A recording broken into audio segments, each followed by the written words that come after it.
What is going on, guys? In today's video I will show you the best explosive arrow ballista build in Path of Exile 3.26. This setup is one of the most fun and versatile league starters in the game. It deals massive single target damage through the high powered ignites and clears entire screens thanks to the Ignite Proliferation. And then on top of this, 4 golems and ballistas will passively support you with powerful buffs. And the best part is that this build requires no unique items or specific stats to get going. However, it scales exceptionally well into the endgame and can transform into a powerhouse with proper investment. If you are looking for this build's path of building, then click my link in the description.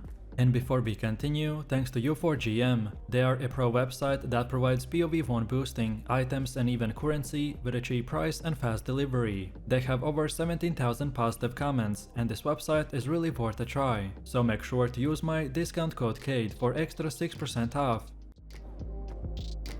So let's begin with how the build works. We are scaling Ignite from Explosive Arrow and the Fire Damage over Time element. Each arrow will apply a fuse, and using Ballista totems, you can quickly stack these fuses. Once the fuse timer ends, all the charges will explode, by creating a massive Ignite that scales with the number of arrows landed. Therefore, increasing your attack speed is the key to ramping up our damage effectively. Totems like the Ballista will scale with your own stats, not like the minions, so your gear directly will influence their power. You want modifiers that boost attack speed, elemental, fire, burning and totem damage, as well as the global damage over time multiplier. Any added damage or the gear helps, since all the types will contribute to the Ignite. Expanding the number of ballista totems is crucial, and can be done via the Ancestral Bond. By using Elementalist, it will offer a strong elemental mitigation, but physical damage will remain a weakness. And this is solved by stacking armor through the gear, determination and the granite flasks, while evasion is covered with the grace and the jade flasks. Bastion of Elements will shield you from the elemental hits, and spell suppression with the right gear will further reinforce defenses. Combined with the chaos resistance and the elemental caps, this setup will offer a very sturdy defense. By being a totem-based build, you can deal consistent damage while avoiding danger, which is very safe, active and fun playstyle for newer players. Now let's go over your leveling setup. If this is your first character, then you want to create a ranger and grab their gems in the town, and then transfer them to your witch via the stash. And then equip a sapphire ring from the Merveil fight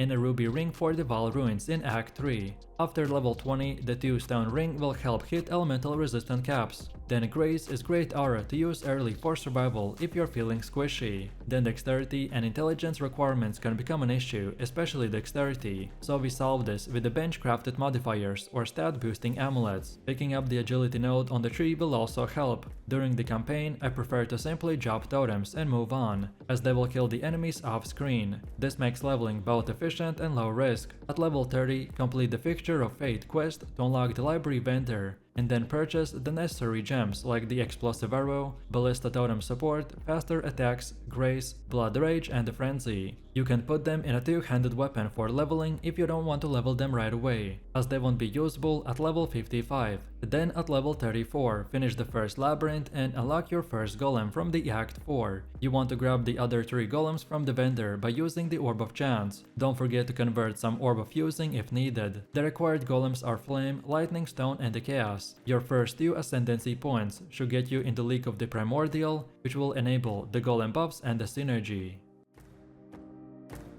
And while we are talking about the Ascendancy, let's take a look at it. We want to begin with the Liege of Primordial, which will give you a very powerful elemental bonus and enhance golem effectiveness. Next is the Shaper of the Flames, which guarantees Ignite on every hit and allows the other damage types to ignite, which is vital for scaling your core skill. In the Merciless lab, pick the Bastion of Elements, which grants Primal Aegis that absorbs incoming elemental damage and makes early maps much easier. And then finally, the Master of the Discord will provide a large offensive boost by reducing enemy fire resistance through the exposure, which enhances synergy with the curses like the Flammability or the skills like the Wave of Conviction. Next up we have the passive tree, and it is optimized around Explosive Arrow and Ignite scaling. It heavily emphasizes fire and elemental damage, ignite duration and projectile enhancements. Branching into multiple regions, it picks up life, duration, damage over time multipliers, and crucial notables such as the Heart of the Flame, Holy Fire, Ash, Frost and the Storm.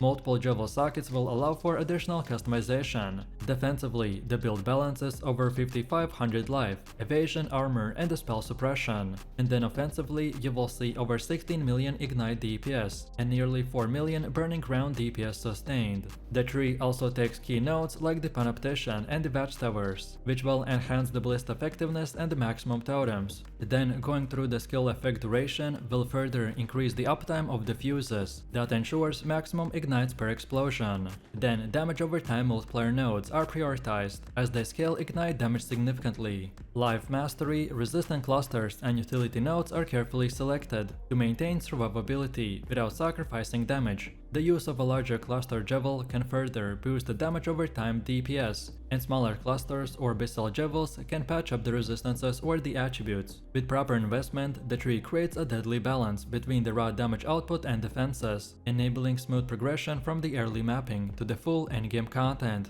Then next up, let's go over to the skill gems. The core setup will feature an explosive arrow supported by ballista totem, Ignite Proliferation, awaken elemental damage with attacks, awaken burning damage and awaken deadly elements. These will amplify ignite scaling and apply deadly burning effects. You will use all 4 golems, so the chaos, stone, flame and the lightning. That will give us buffs and survivability, especially when paired with the ascendancy bonuses. And Arcanist brand setup will automatically trigger the flammability, flame surge and the flame ball to increase the fire exposure and ignite efficiency. Then auras like the Grace, Determination and the Precision are supported, with Enlightenment to maintain mana sustainability and much more. Then Blood Rage increases attack speed and generates frenzy charges. Then Flame Dash and the Arcane Surge provides mobility and mana regen, while Frenzy adds the charge generation for single targets.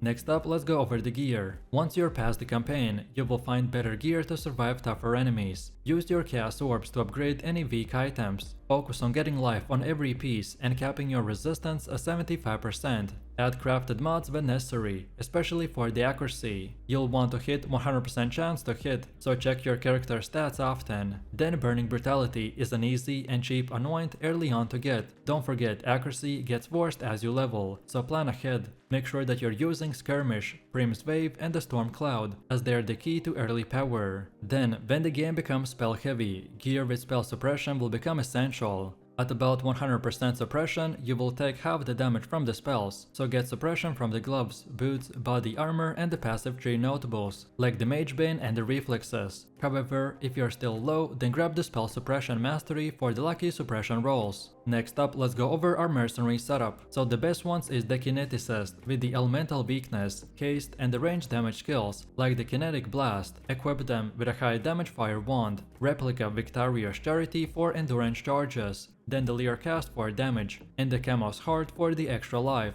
Legacy of Fury provides Scorch, and rings like Polaric Devastation and the Diogenes Damning will enable elemental coverage and the curse application. Make sure that their wand has both added fire damage and increased chance to ignite, as this synergizes with your own fire-based setup. The Mercenary will essentially act as a powerful support unit by boosting your damage output through the aura stacking, curse effectiveness and the debuff uptime. Their survivability can be further enhanced with gloves and the belt by offering a high resistance and life. The use of the Camo's binding in the belt slot will complement the Camo's Heart by providing that extra tankiness without compromising offensive utility. And together, these gear choices allow the Mercenary to remain effective and resilient in the high tier content.